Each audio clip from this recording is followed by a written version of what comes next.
memberikan kesehatan yang sempurna kepada kita semua, memberikan jalan keistiqomahan bagi setiap kita, istiqomah menjadi ahli ibadah kita, istiqomah di jalan mustaqim. Jamaah sekalian yang dirahmati oleh Allah,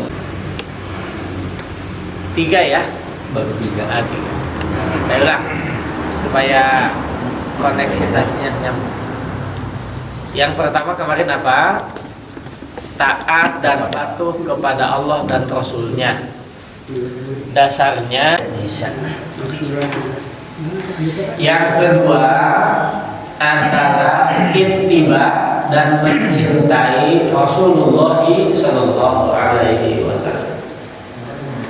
Saya ulang, agar kita bersama-sama dengan Rasulullah, yang pertama apa?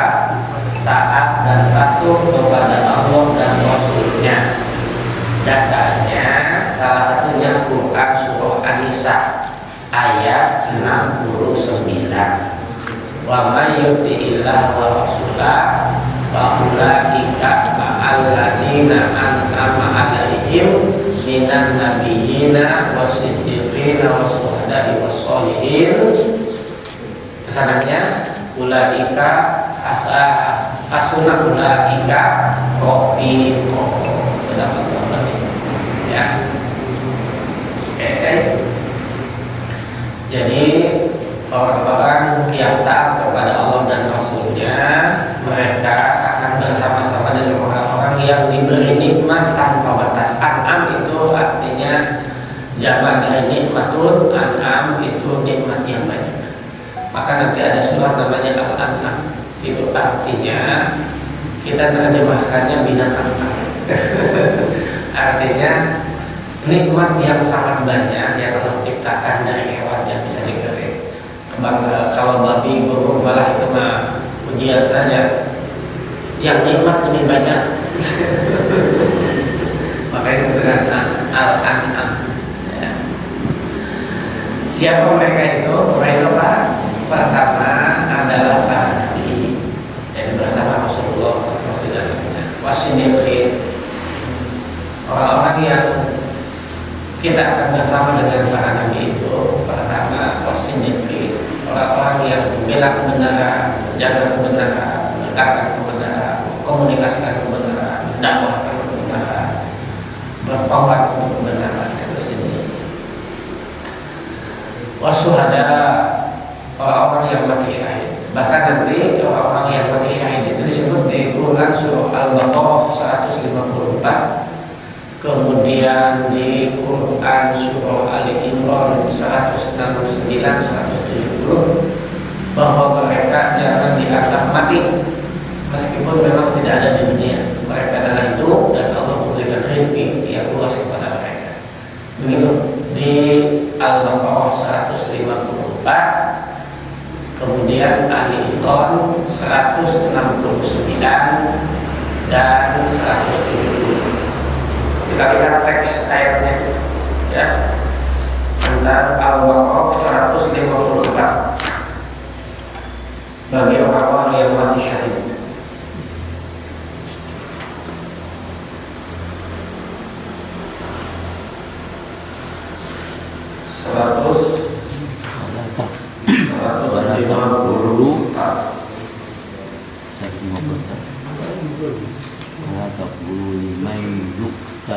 Wala taqulu, ulah jangan kau menyangka, mengatakan kepada mereka lima yuqtalu fi sabilillah, mereka yang terbunuh di jalan Allah itu mati. Bal ahya, tetapi mereka hidup, walakin la tashkurun. Begitu. Kita saja yang tidak mengetahui, kita saja yang tidak merasakan. Nah, nanti ini ditemukan dalam riwayat Badar. Di sumur Badar ini Rasulullah menyampaikan kepada para syuhada yang terbunuh di itu, bagaimana yang kau rasakan? Kata nikmat, kata mereka ini. Ya Rasulullah,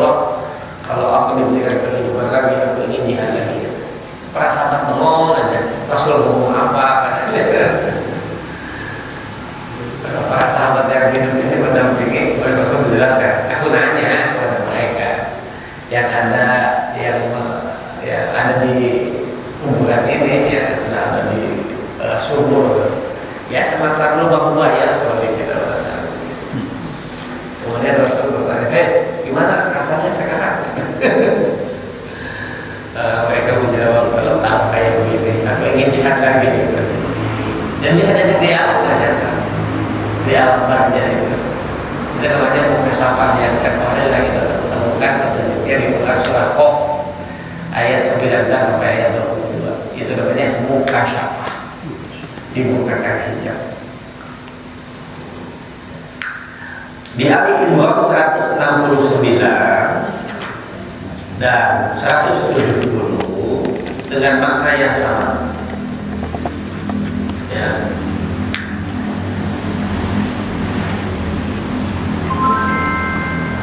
A'udzu billahi minasyaitonir rajim. Bismillahirrahmanirrahim. Wa la tahsabanna alladziina qutilu fi sabilillahi amwat. Jangan kau sangka hasaba yuhasibu mengkalkulasi begitu menyangka. Alladzina orang qutilu yang terbunuh fi sabilillah di jalan Allah amwat itu mati. Bal ahya'un tetapi mereka hidup inda rabbihim di sisi Allah. Yurzaquna dan mereka terus menerus diberi rezeki oleh Allah. Pakai fi'il mudhari ya yurzaquna. Itu namanya kata fi'il mudhari, artinya kata kerja aktif progresif. Hal wal istiqbal continue. Farihina bima atahumullah min fadli wa yastabshiruna billadzina lam yalhaqu bihim min khalfihim alla khaufun 'alaihim wa la hum yahzanun. Farihina, mereka bahagia. Farhan itu artinya bahagia. Farihina bima atahumullah min fadli, terhadap apa yang Allah datangkan kepada mereka dari berbagai keutamaannya. Wa yastabshiruna dan dikasih kabar gembira billadzina lam yalhaqu bihim min khalfihim ala khaufun 'alaihim wa la hum yahzanun. Jangan takut, jangan khawatir, tenang, bergembira mereka. Itu yang syuhada. Jadi syuhada itu terjemahnya mati syahid. Makna luasnya syuhada itu menjadi saksi kebenaran, menjadi saksi dan membela kebenaran. Syuhada. Nah, mereka ini akan bersama-sama dengan kami. Yang kalau ini syahid, ini yang berangkat ke majelis ilmu itu berada di dalam wilayah sabilillah. Maut syahid. Dan tenggelam syahid. Yang mati tenggelam syahid. Syahid. Yang mati melahirkan syahid. Syahid. Yang jadi kuntilanak apa itu? Sama banget. Ya, itu bagi orang-orang yang ingin bersama Rasulullah, taat kepada Allah, diantaranya sedikit wasyuhadai wassolihin, orang-orang yang soleh. Sekedar pengingatan saja, namun soleh itu dari kata sholat yang melahirkan kemaslahatan, yang kehadirannya membawa ketentraman, yang kehadirannya mendatangkan ketenangan, itu soleh secara sosial. Ya, maka Al-Quran diberikan ilustrasi yang sederhana menggunakan parameternya MAI Najim dengan menggunakan ahkamul khamsah, 5 hukum Islam. Wajib, sunnah, haram, mubah, makruh. MAI Najim menggunakan analisanya ini, pisau analisisnya. Wajib, sunnah, haram, mubah, makruh. Ada manusia wajib, ada suami wajib. Nah, yang kehadirannya menjadi orang yang dirindukan banyak orang, itu namanya manusia wajib adanya. Jadi butuh terhadap orang itu. Itu namanya manusia wajib. Datang tunggu dia wajib datang. manusia sunnah ya, kehadirannya memberikan banyak manfaat, oleh dirindukan banyak orang. Kalaupun tidak ada, orang tidak merasa kehilangan, tidak terlalu kehilangan. Itu manusia sunnah. Ya. Yang ketiga, manusia haram, kehadirannya dibenci banyak orang. Lalu bisa mengurus ya.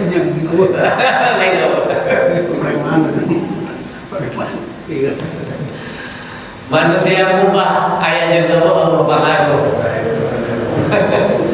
Mungkin kita satu-satu jadi suami wajib, suami sunnah, kadang-kadang suami haram.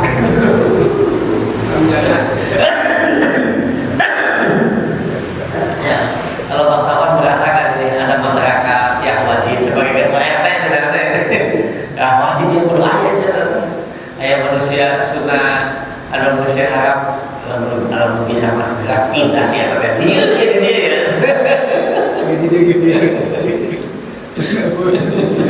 Itu kan bisa subjektif ya. Bisa subjektif. Saya membutuhkan, tapi Pak Jamin tidak membutuhkan. Ya, itu bisa.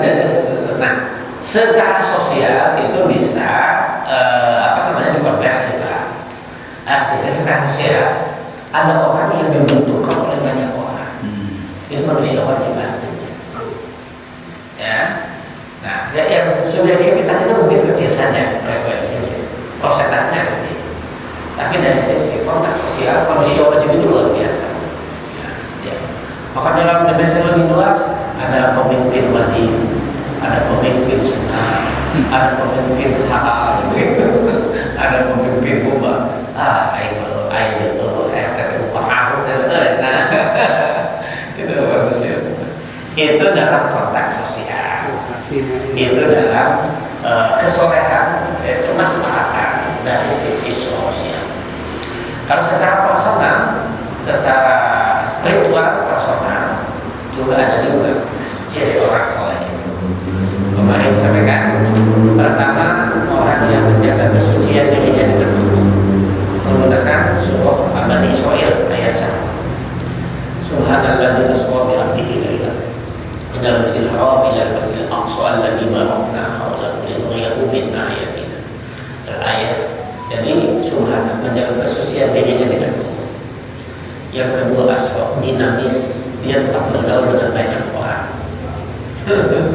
Ya, jadi orang yang baik itu bukan harus mengucilkan diri. Memang dia bagus, tidak terkena radiasi sosial, tapi sih ada kehadiran orang kebantu. Itu nama asal dinamis. Asal itu awalnya mereka yang terbiasa beraktivitas mengambil di malam hari, maka muncul istilah Bani Israel. Bani artinya keturunan, Israel itu artinya mereka yang terbiasa malam-malam. Dalam bahasa Yahudi, El itu artinya Tuhan. Ela, Eli, Elo itu dalam bahasa Yahudi, bahasa Suryani, bahasa Arab kuno artinya Tuhan. Begitu. Jadi Israel artinya Abdullah. Maka dibuktikan dengan lailan, membiasakan bangun malam. Yang ketiga adalah membiasakan memakmurkan masjid. Apakah kita orang soleh atau tidak, hamba Allah atau bukan, cirinya adalah senang ulin di rumah Allah, tetap cicing di masjid. Sehingga ada kaidah dalam bahasa Arab dan ditulis sebagian daripada ini hadis, tapi karena ini ada dalam kitab Tadqiqul Qawl, hadis-hadis praktis. Al-mu'minu fil masjid, orang mukmin di dalam masjid seperti ikan di dalam air, bertahan. Al-munafiqu fil masjid, orang munafik di dalam masjid seperti burung di dalam sangkar, burung kafe, burung kabur betah di masjidnya. Kalau di kafe berjam-jam keluar, kalau di bubur berlama-lama keluar, naik ke kamar dulu. Yang kelimanya di Al-Mujammil, yaitu membiasakan membaca Al-Quran. Al-Jin bawatil Quran tartila, sanulki alaihi qaulan sakila. Gitu. Di surah ke-73 ayat 1 sampai ayat 5. Itu soleh secara personal, secara spiritual, menjaga kesucian, makan, minum segala macam. tetap dinamis membantu bergerak bersama umat, mengedukasi, mengadvokasi, bergerak bersama umat, membiasakan umat, memakmurkan masjid, dan membiasakan tilawah Al-Quran. Itu kan ciri-ciri orang yang soleh. Yang kedua, orang bersama Rasul itu adalah orang yang ittiba dan cinta kepada Rasulullah. Dasarnya Ali Imran ayat 31. Ya, Ali Imran ayat 31. Ittiba dan cinta kepada Rasulullah sallallahu alaihi wasallam. A'udzu billahi minasyaitonir rajim. Bismillahirrahmanirrahim. Qul in kuntum tuhibbunallah. Qul katakan in kuntum tuhibbunallah. Sekiranya kalian ini mengaku mencintai Allah, fattabi'uni, maka ikutilah aku. Qul katakan Muhammad kepada mereka, kepada umat manusia, in kuntum tuhibbunallah, sekiranya kalian mencintai Allah, fattabi'uni, maka ikutilah aku, kata Rasulullah. Kalau kalian mengikutiku, yuhibbukumullah, Allah akan terus mencintai kalian, wa yaghfir lakum dzunubakum, dan Allah akan mengampuni dosa-dosa kalian. Wallahu, dan Allah Ghafurur Rahim, Maha Pengasih. Oke, ini saya ingat rumusnya.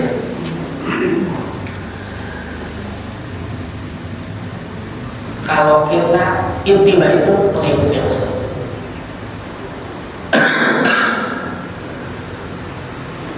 mencintai Rasul.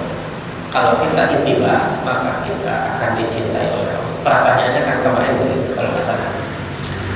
Apa untungnya, apa hikmahnya, apa keutamaannya kalau kita dicintai oleh Allah? Jadi gongnya ada di situ. Kita taat kepada Rasul, kita ittiba kepada Rasul, kita mencintai Rasul. Ujung-ujungnya kita ingin dicintai oleh Allah. Kalau kita mencintai Allah, itu keharusan. Kalau kita mencintai Rasul, itu kemestian. Yang hebat itu Allah cinta pada kita. Ini yang hebat. Kalau kita kenal presiden, itu bagus. Kita mengetahui presiden, itu masih harus kena sebagai warga negara. Yang hebat itu Pak Presiden, apalagi keulang.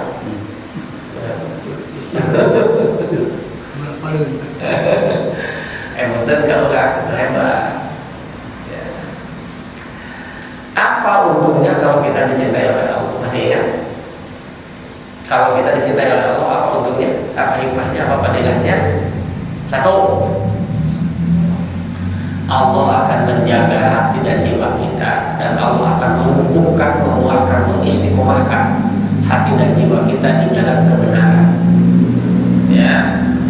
Jadi kalau seorang hamba dicintai oleh Allah, maka Allah akan menjaganya, mengistiqomahkan di jalan kebenaran. Ali Imran ayat 8. Sudah hafal kita? Rabbana la tuzigh qulubana ba'da idh hadaytana wa hab lana min ladunka rahmah innaka antal wahhab. Rabbana, ya Tuhan kami, la tuzigh qulubana, ulah dugi kami teh jadi terpeleset, dikosewa dalam hidup ini. Allah jaga, Allah tidak hidup apa yang dicintainya jatuh kepada kemaksiatan. Itu doanya. Rabbana la tuzigh qulubana ba'da idh hadaytana wa hab lana min ladunka rahmah innaka antal wahhab. Kita ulang-ulang. Jadi hikmahnya kalau kita dicintai oleh Allah, Allah akan menjaga kita, akan mengistiqomahkan kita, akan memproteksi kita di jalan kebenaran. Yang kedua, kalau kita dicintai oleh Allah, hikmah karena kita ittiba dan cinta kepada Rasulullah, Allah mencintai kita. Hikmah dicintai oleh Allah yang kedua apa? Dapat dipastikan akhir hidup kita husnul khotimah. Ya. Yang kedua dapat dipastikan akhir hidup kita husnul khotimah. Rumusnya Petunjuknya Quran surah As-Saffat, surah ke-41 ayat ke-30. Ya, As-Saffat surah ke-41 ayat 30.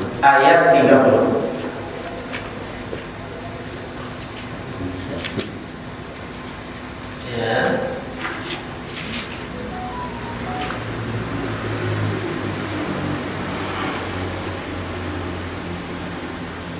Ayat 30. Ayat ke-30. Surah As-Saffat, kalau nggak As-Saffat atau Hamim Sajdah juga, Hamim Sajdah disebutnya. Fusilat. Fusilat ya, maaf. Surah Fusilat, surah Fusilat. Surah Fusilat. Surah ke-41. Innalladzina.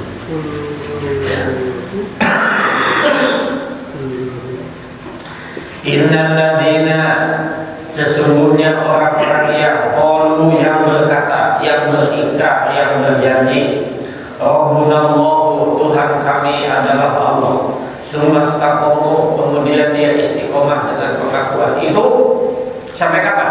Sampai kematian datang menjemputnya. Ketika kematian datang menjemputnya, tatanazzalu alaihimul malaikat, maka berbondong-bondonglah mereka, para malaikat itu. Tanajul beda dengan nujul. Tanajul itu artinya dikerahkan total. Kalau nujul datang hiji-hiji, itu nujul. Kalau tanajul itu disekaliguskan. Lihat di Quran surah Al-Qadar. Inna anzalnahu fi lailatul qadar wa ma adraka ma lailatul qadar. Lailatul qadri khairun min alfi syahr. Tanazzalul malaikatu wa ruh. Semuanya dikerahkan. Itu namanya tanajul. Ustaz, kan dengan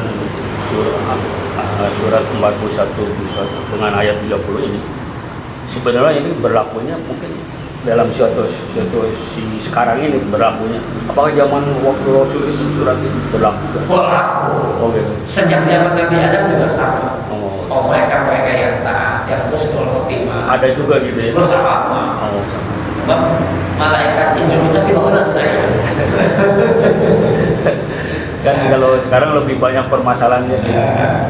Nah, bagi umat Muhammad sama dan tatakan zalbah. Mereka mencerahkan semua. Malaikat ini merahmati. Apa yang dikatakan oleh para malaikat? Ala takhafu wa la tahzanu. Tenang. Jangan takut, jangan sedih, jangan khawatir, tenang. Wa abshiru bil jannah. Ada kabar gembira, salam dari Allah, tempatmu adalah di surga. Allati kuntum tu'adun, inilah yang dijanjikan kepada kalian. Jadi itu yang temanya sebut. Kapan kita bisa melihat malaikat datang ke kita? Ketika sakaratul maut. Itu namanya membuka syafah, membukakan jalan. Nah, bagi orang-orang yang istiqomah, orang-orang yang dicintai oleh Allah karena taat kepada Allah, karena dicintai oleh Allah, dipastikan akhirnya punya husnul khotimah, dipimpin oleh para malaikat. Beda dengan di Quran surah Al-Mu'minun surah ke-23 ayat 99 dan 100. Ini yang dahsyat. Al-Mu'minun surah ke-23 ayat 99 ayat 99 dan ayat 100.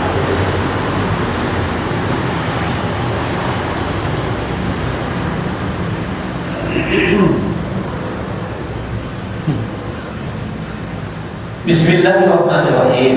Hatta idza jaa, sehingga ketika datang ahadakumul maut, kepada salah seorang di antara mereka. Siapa yang datang? Al-maut, kematian. Qala, apa yang dikatakannya? Qala rabbil ji'un, Tuhan aku kembalikan, Tuhan aku kembalikan. Mau apa? La'ali a'malu sholihan fima taraktu. Saya ta'ali itu mimpi besar. amal solihan, aku akan beramal soleh mimma tahu ala yang selama ini aku tinggalkan. Karena mereka rajin berjamaah, mereka masjid, mereka ngaji. Nah, sampai semek Pak Haji, pemilih anu 97 na itu biasa diamal doa Pak Haji 97 98 na. Karena harus dipakai. Lain kudu, lain bisa, tapi harus dipakai. Itu namanya isti'adah. Ya, Robbi mana? Robbi a'udzu bika min hamazati syaitin wa a'udzu bika min ayyan. Soalnya pada takbir tetap masuknya awal lagi. Supaya si iblis itu tidak datang lagi, tidak hadir. Pada iblis mah terus-terusan detik per detik menggoda. Itu isti'adah Pak. Bukannya boleh, tapi memang harusnya dipakai isti'adah. Ya, isti'adah. Jadi setiap kita mau berbuat kebaikan, minta perlindungan kepada Allah. Salah satunya isti'adahnya ayat ini. Robbi a'udzu bika min hamazati syaitin. Robbi ayat. A'udzu bika Robbi ayat. Robbi a'udzu bika min hamazati syaitin wa a'udzu bika Robbi ayat. Apa tuh?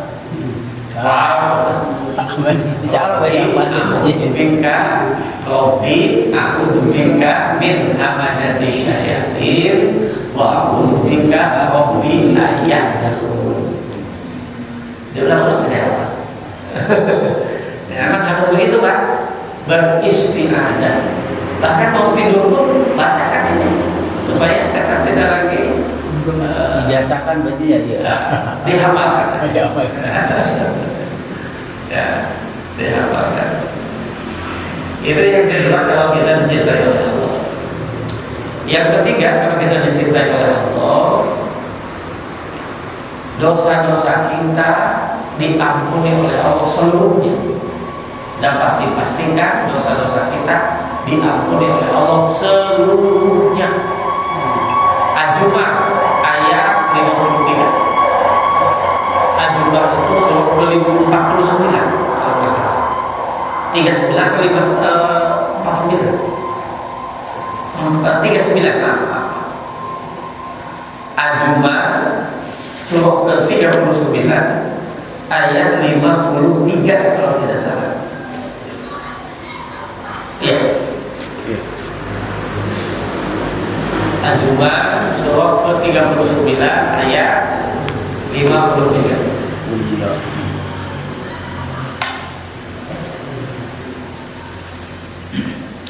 A'udzu billahi minasyaitonir rajim. Bismillahirrahmanirrahim. Qul ya ibadiyalladzina asrafu ala anfusihim.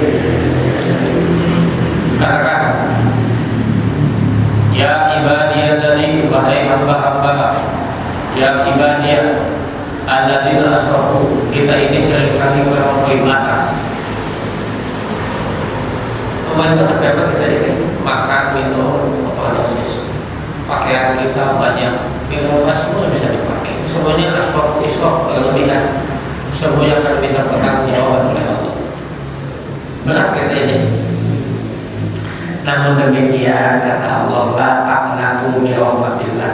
Kalian jangan putus asa dari rahmat Allah. Terus kalian memohon perlindungan kepada Allah. Kenapa? Inna Allah, sesungguhnya Allah yaghfiru dzunuba jami'an, akan terus mengampuni dosa-dosa kalian jami'a, seluruhnya. Tapi jangan salah memahaminya. Kenapa yang mereka coba Allah Maha Pengampun semuanya? Kenapa? Banyak yang pendidikan gitu. Jangan salah memahami ayat ini. Dengan ayat ini, Inna Allah yaghfiru dzunuba jami'a. Apa usahanya? La taqnatu min rahmatillah. Kalian jangan putus asa menjemput rahmat Allah. Jangan putus asa menjemput cinta Allah. Rahmat kan cinta. Kan cinta itu ada 3 tahapannya. Yang pertama, cinta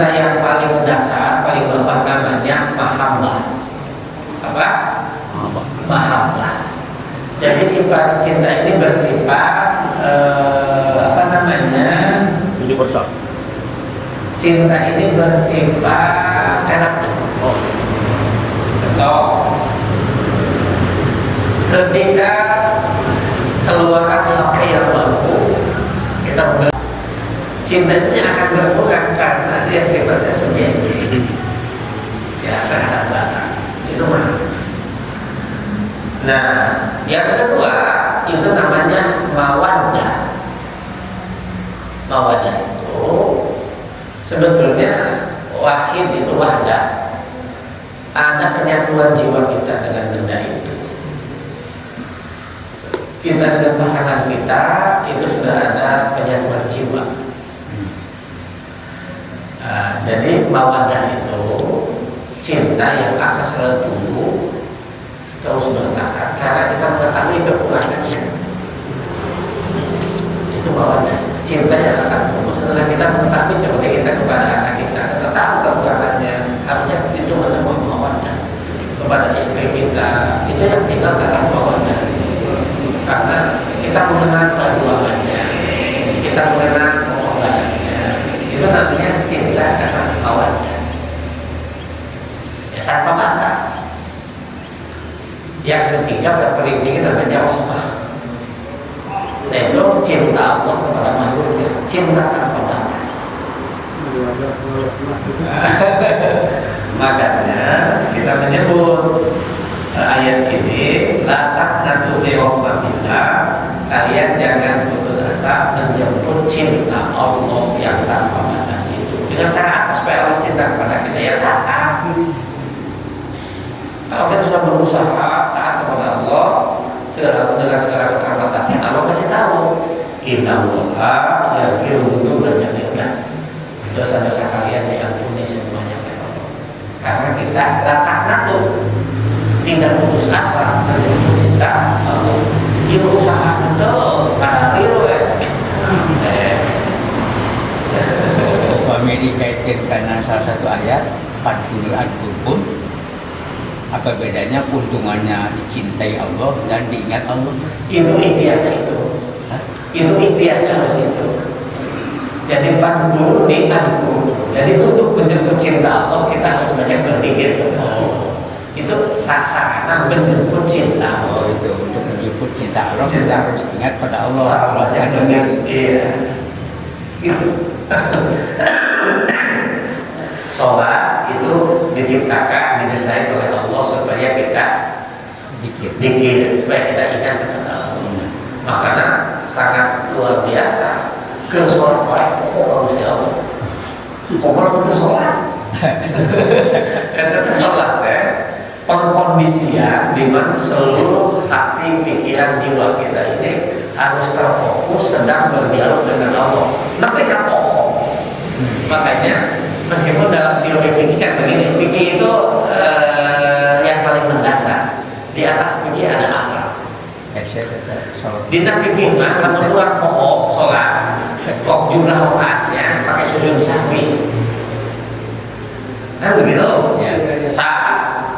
Nah, kalau naik sedikit dalam ilmu tasawuf itu batal sholat kaum pokok teh.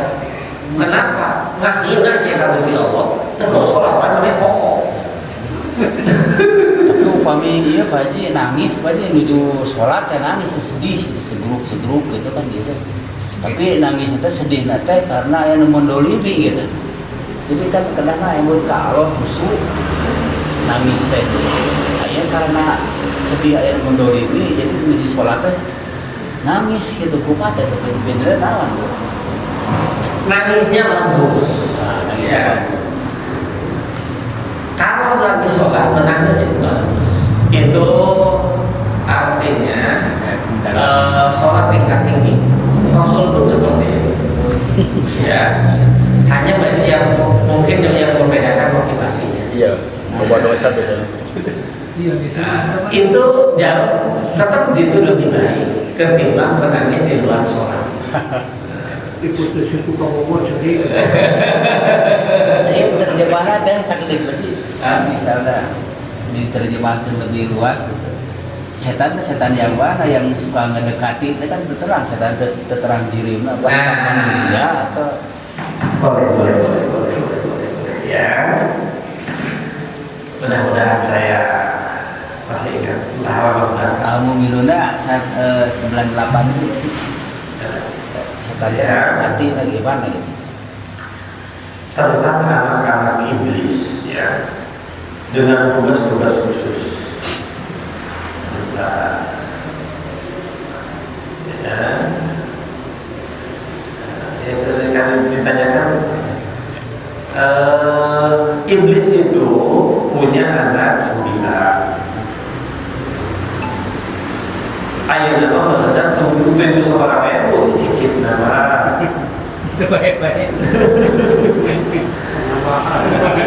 Tapi saya menerjemahkannya bukan lagi anak setan, tapi apa namanya? Ini divisi iblis.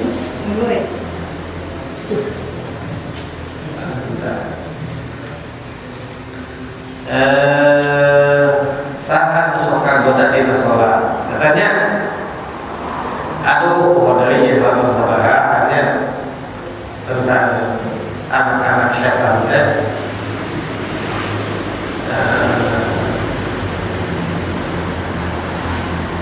Anak-anak setan ada yang ditugaskan untuk menggoda para bisnis di pasar, di mall, di perusahaan. Itu saya kan. Ibn Umar, Umar bin Khattab radhiyallahu anhu qala inna dzurriyyata syaitani tis'atun. Sesungguhnya anak keturunan setan itu ada 9. Pertama jannitun wa wafin wa laqus wa anwan wa haffa wa murah wa maksud wa dasibun wa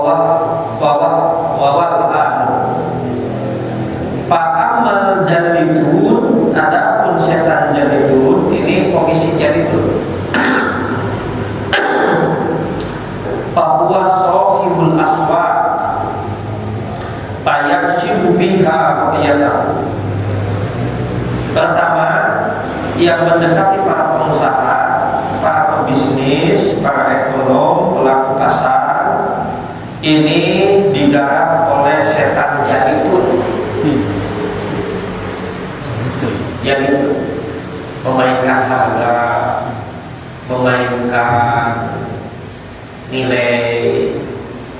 Ini kerjaannya jannitun. Tugasnya menggarap para pelaku ekonomi.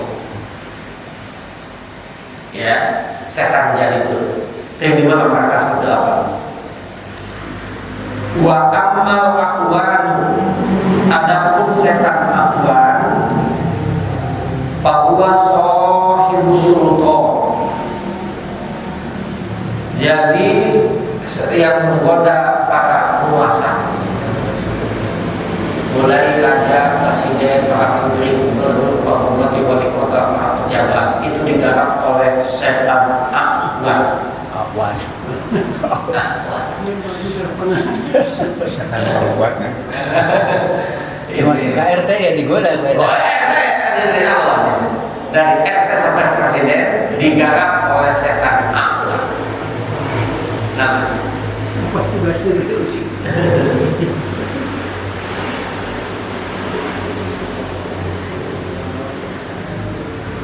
wa amal khafaf, adapun setan khafaf,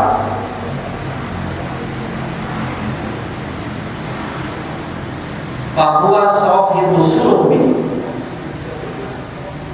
ini menggarap para pelaku minuman khamar.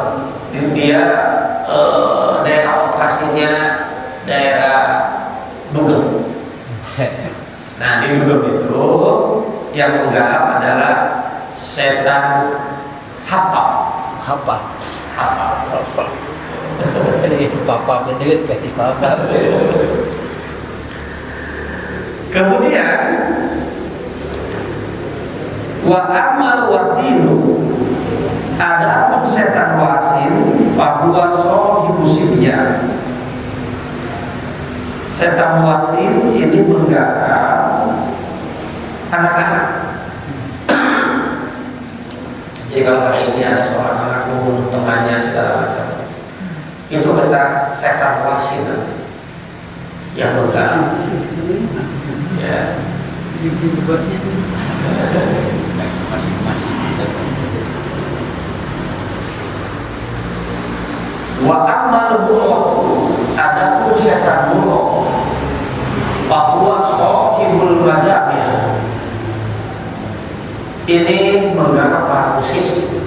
Setan murad ini menggarap para musisi, para artis, ya, dengan segala macam, dari mulai minuman keras, perselingkuhan, segala macam itu digarap oleh setan murad.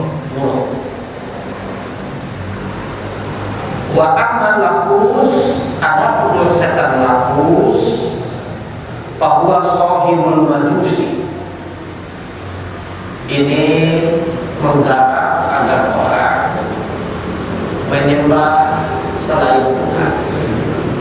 Kemusyrikan dibangun oleh setan lakus, menyembah api, menyembah itu, atau mungkin kita membanggakan harta benda sehingga lupa ibadah, kesibukan. Ini lakus.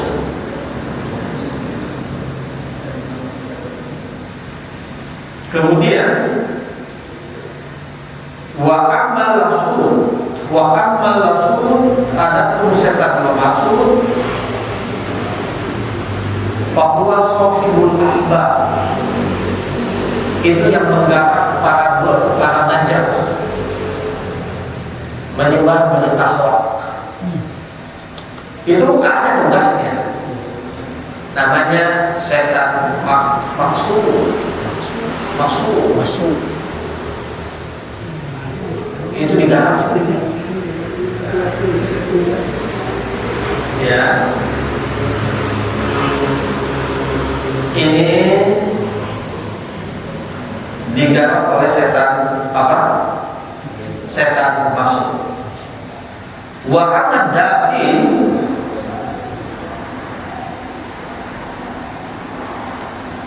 jadi yang menyebarkan berita hoax apa?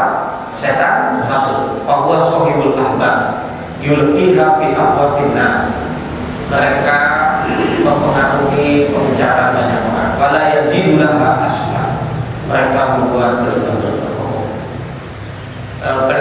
Memelintir saksi. Itu kerjaannya setan masuk. Yang kedelapan, wa amad dasin, adapun setan dasin, bahwa sahibul buyuti, mereka merusak rumah tangga. Dulu ada film di TVRI sampai seperti itu, namanya Nindasima.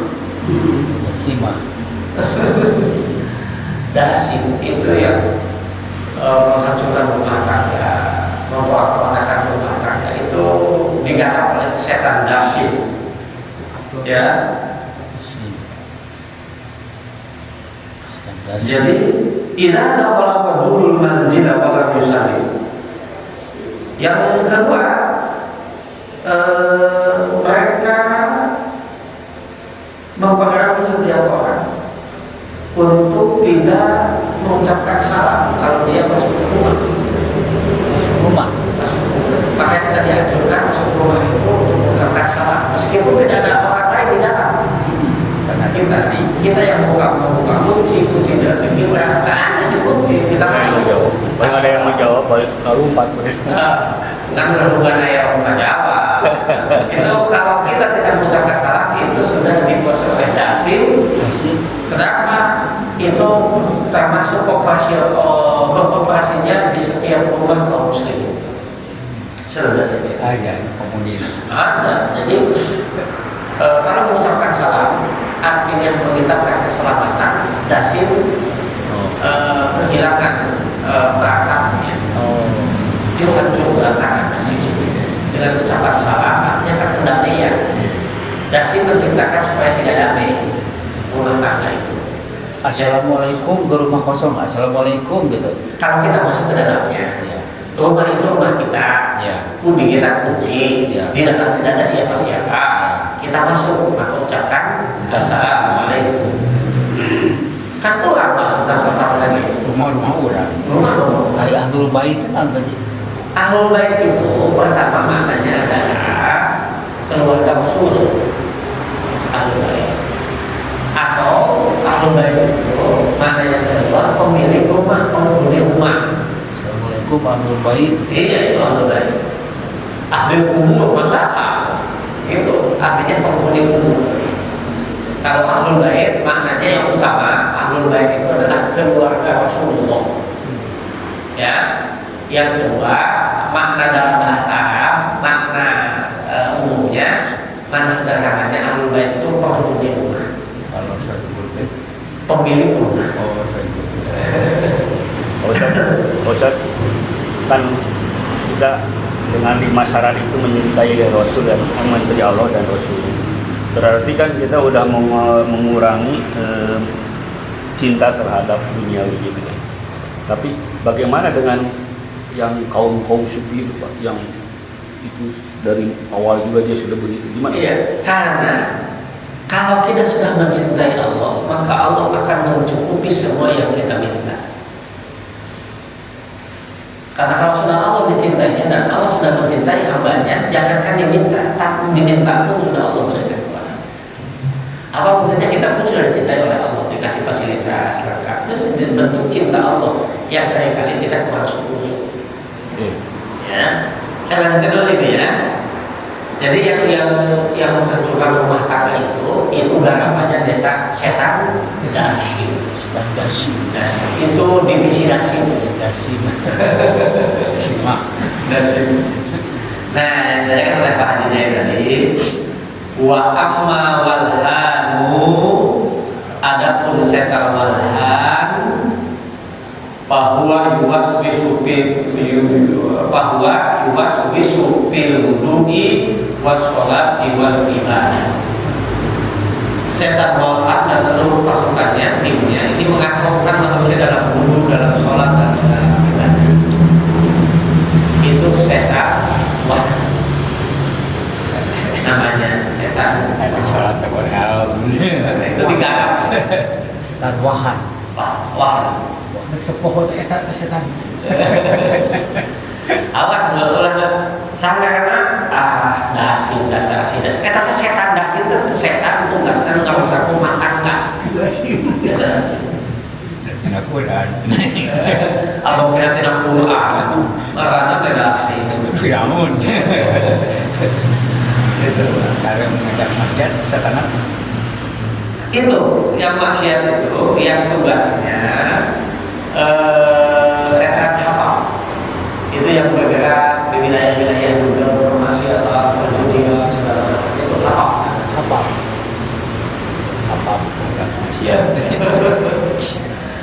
Itu nama-nama setan yang memang diberikan tugas khusus. Kenapa? Tugas masing-masing. Karena Umar bin Khattab itu salah seorang sahabat yang paling ditakuti oleh setan.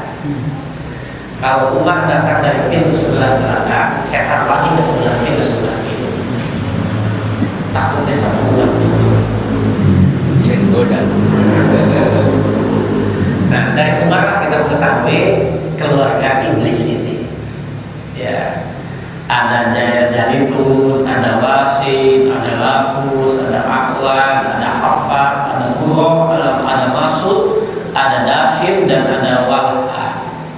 Ini yang menggarap manusia ini. Yang kedua, maka kalau kita masuk ke pasar, masuk ke mall, Rasul masih tahu doanya. Allahumma inni a'udzubika min syarri syauqi.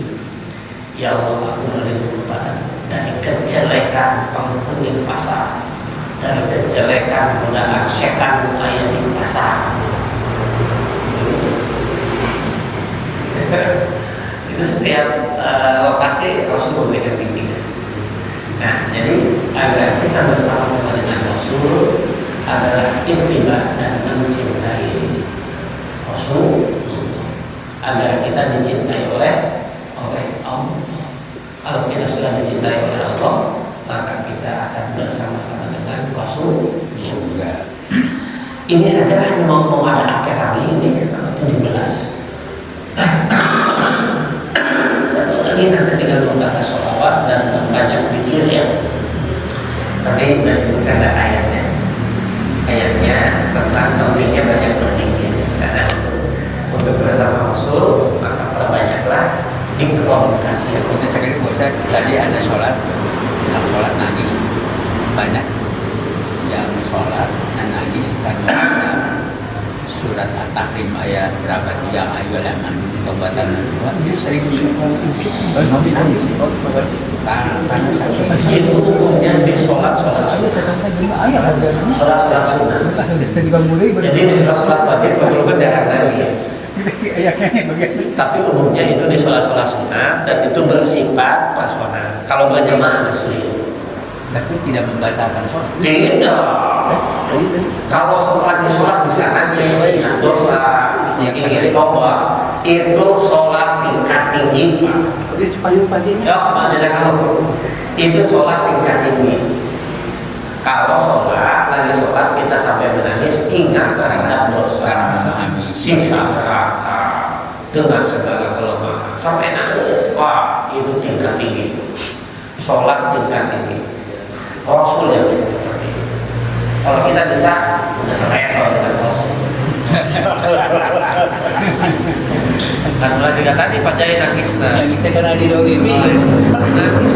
Tapi tetap aja dia bagus. Karena nangisnya di hadapan Allah. Nangisnya di hadapan Allah itu tetap jauh lebih baik ketimbang nangis kepada manusia. Nangislah di hadapan Allah. Itu nilainya tetap jauh lebih baik. Itu. Seperti berdoa Pak Ustadz, berdoa yang menangis itu. Bagus. Asal hatinya terkoneksi dengan Tuhan. Ya, betul. Jadi selalu seperti gini. Kalau ingin sehat, banyak yang nangis. Tempo hari saya membahas tentang air mata. Ternyata air mata ini memiliki tingkat pengobatan yang paling tinggi. Kalau menangis karena ingat dosa, menangis karena rindu, menangis karena cinta kepada Allah, cinta kepada keluarga, sayang kepada mereka. Karena cinta, nangis itu adalah simbol kebahagiaan.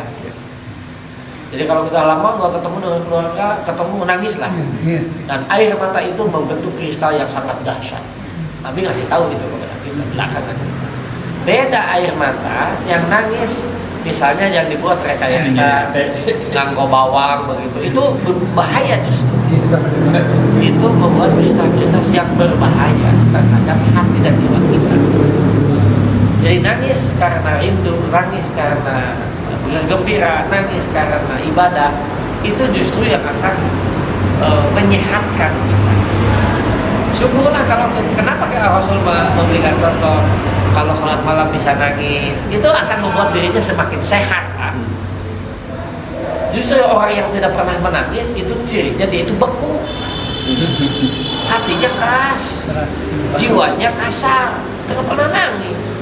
Jadi nangis itu bukan simbol kecengengan, bukan, simbol kesehatan. Sehat jiwanya. Wassalamualaikum warahmatullahi wabarakatuh. Waalaikumsalam.